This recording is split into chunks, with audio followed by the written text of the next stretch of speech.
Madame, monsieur, bonjour. On se retrouve aujourd'hui pour un nouveau reportage au cœur de l'été et vous allez voir que c'est important d'en parler en ces fortes chaleurs parce qu'on se trouve ici devant une maison, pas n'importe quelle maison. Dans cette maison se trouve le Ticodrome. C'est le seul centre de soins pour animaux sauvages qui se trouve dans le département de l'Isère. Donc dès qu'un particulier trouve un animal sauvage qui est blessé, il le ramène ici pour qu'il puisse être soigné avant d'être relâché. On a transformé une maison d'habitation en centre de soins avec la réglementation et les normes des centres de soins. En gros, sur l'année, on a plus de 120 espèces différentes par an. En termes de répartition, 80% des animaux qui sont récupérés, ce sont des oiseaux et 20% des mammifères. Et actuellement, l'oiseau qui est le plus récupéré, c'est le martinet. Et en plein été, c'est le grand rush, il y a énormément besoin de bénévoles pour pouvoir traiter toutes les demandes. Ils reçoivent des dizaines et des dizaines d'appels par jour pour récupérer notamment des oiseaux qui tombent des nids. Donc on va aller découvrir un petit peu en coulisses comment ça se passe. Vous allez voir, c'est très intense, mais c'est très passionnant. Association du Ticodrome, bonjour, merci d'avoir attendu. Et il vous paraît blessé ce petit oisillon? Il a les yeux ouverts ou fermés? Là, normalement, tu vas recevoir des photos d'un oiseau du 06 74. Et ben là, par exemple, on a eu une photo d'un petit oisillon qui n'était pas censé être sorti du nid. Donc, les photos, ça permet vraiment de voir déjà l'espèce d'abord de un, parce que souvent les gens, tout le monde n'est pas capable d'identifier un oisillon, surtout quand ils sont petits, comme on l'a pu le voir juste avant. Et on voit qu'il y en a déjà pas mal, hein. C'est vrai que là ça se remplit vite. Parce qu'il y en a qui sont... Au total, depuis le début, ça fait quoi, 2 ans qu'il a été mis en place celui-là, on a 8013 appels de notés. C'est des appels en continu. La plupart des centres de soins, c'est ça, hein. Ils ont des appels vraiment en continu tout l'été. Si les gens ne peuvent pas se déplacer, on est un peu bloqué pour qu'on trouve des bénévoles, mais les bénévoles sont surchargés aussi, parce qu'on les sollicite quasiment tous les jours. Et il y a des animaux qui restent bloqués, qui malheureusement, qu'on n'arrive jamais à récupérer à temps. Les soins sont gratuits pour les particuliers qui nous déposent un animal. On les encourage à nous soutenir par un don, une adhésion, mais par les temps qui courent, c'est plus compliqué, on le constate aussi. C'est l'espèce phare du moment et on peut en recevoir jusqu'à 200 en fait en 2 mois. Et on peut en avoir entre 80 et 100 en simultané en fonction des chaleurs. Et on en reçoit une dizaine par jour en ce moment. Mais là, chaque fois, le martinet, c'est des bébés, quoi. Enfin, c'est des très jeunes. Là, c'est des bébés. Donc là, ils sont. Là, ici, un tableau qui permet d'identifier l'âge. Donc là, il est environ à 35 jours. Donc, je vérifie qu'il n'y a aucune fracture, lésion qui pourrait compromettre son relâché. Là, j'aimerais qu'il batte des ailes, mais visiblement, il n'est pas OP. Ah, ça y est. Tu vois, on voit qu'il y a une asymétrie d'ouverture à droite. C'est de savoir d'où ça vient. C'est ça. Donc là, j'ai vu qu'il y avait un hématome au niveau métacarpe phalange, ici. Donc je me demande s'il n'y a pas une petite fracture. Après, j'ai rien senti crisser. Donc là, j'allais être obligée d'immobiliser un minimum sur quelques jours pour attendre que l'hématome passe. On ne se lasse pas, mais c'est beaucoup de travail. C'est ça qui est le plus dur en fait. C'est les horaires qui sont très importants, c'est le rythme qui est très difficile.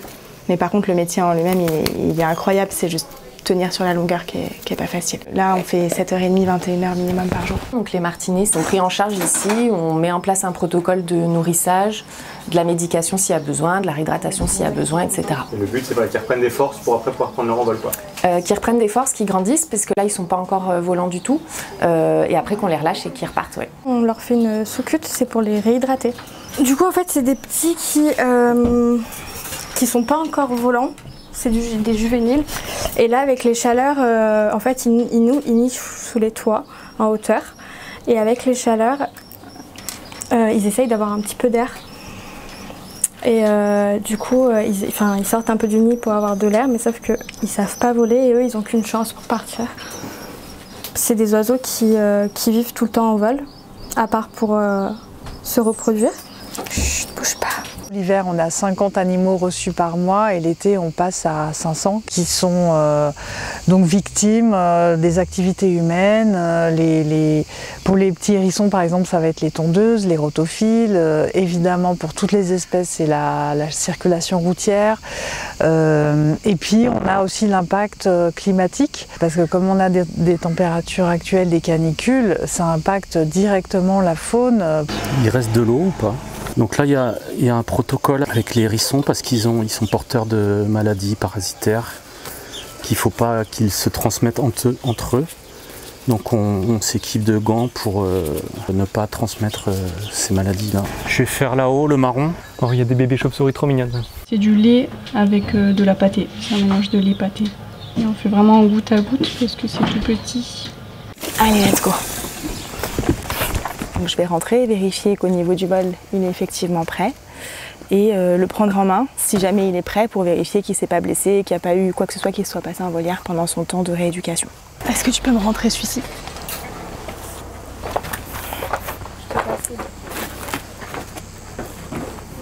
Ouais, il est prêt. Ok, on l'attrape, il est prêt.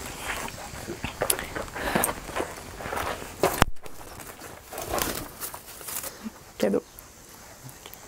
C'est bon, vous pouvez rentrer. Bouge pas. Là, je vais juste l'emmener au frais et on le relâchera quand les secteurs seront prêts à relâcher. On fonctionne en 2 équipes en fait. Une équipe qui fait le matin et une autre l'après-midi pour qu'il y ait un relais et que toute la journée il y ait des nourrissages en gros de 7h30 à 21h30. Ça demande des salariés qui sont formés, qui ont une certaine expérience. On a aussi un agrément pour des services civiques qu'on reçoit pendant 8 mois et puis des stagiaires, des bénévoles, des éco-volontaires, mais tout ce monde de gens qui viennent nous aider bénévolement doivent être absolument formés et encadrés par nos salariés. J'étais plus intéressée par les animaux sauvages. J'ai voulu découvrir cette partie qui pour moi était complètement étrangère. Bon, je suis une ancienne infirmière, donc j'ai la base on va dire, mais faire une piqûre à un animal et faire une piqûre à un homme, c'est pas la même chose. Enfin, en plus je suis en études vétérinaires, donc vraiment aider les animaux, c'était évident. Ils m'apprennent à faire des piqûres ou à manipuler les animaux, donc c'est tout bénef quoi. Et ben c'est parti.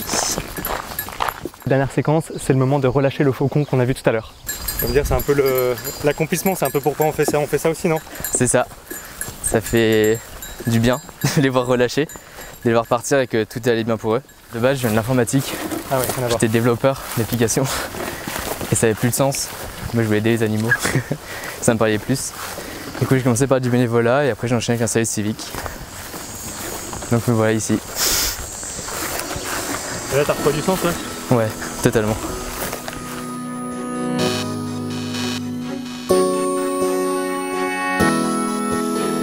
Tu penches en avant, tu ouvres doucement et tu laisses partir.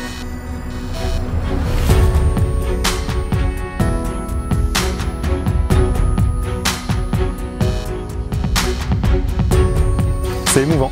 Il s'est posé dans l'arbre juste derrière pour découvrir cet environnement qu'il ne connaît pas et puis ensuite il va pouvoir découvrir sa nouvelle liberté. C'est vraiment notre biodiversité à nous en fait. Les médias parlent souvent de la biodiversité dans les pays régions polaires ou Amazonie, etc. Mais dans son propre jardin, on a une richesse folle si on laisse faire un peu la nature, quoi. J'espère en tout cas que ce reportage vous aura plu. Si c'est le cas, pensez à vous abonner à la chaîne pour ne rien manquer des prochains reportages, à liker, commenter et partager la vidéo. Et puis moi j'ai adoré passer cette demi-journée, cette matinée ici au Ticodrome. Merci à eux pour leur accueil. Et puis vraiment n'hésitez pas, si vous avez un centre de soins à proximité de chez vous, ils sont toujours en recherche de bénévoles. On sent que ce sont des gens passionnés justement qui veulent protéger la biodiversité. J'ai trouvé ça vraiment exceptionnel comme démarche. Donc n'hésitez pas de votre côté à regarder autour de vous. Je pense que c'est vraiment une super expérience et moi j'ai trouvé ça très enrichissant. On se retrouve très vite. D'ici là, portez-vous bien et tenez-vous informés.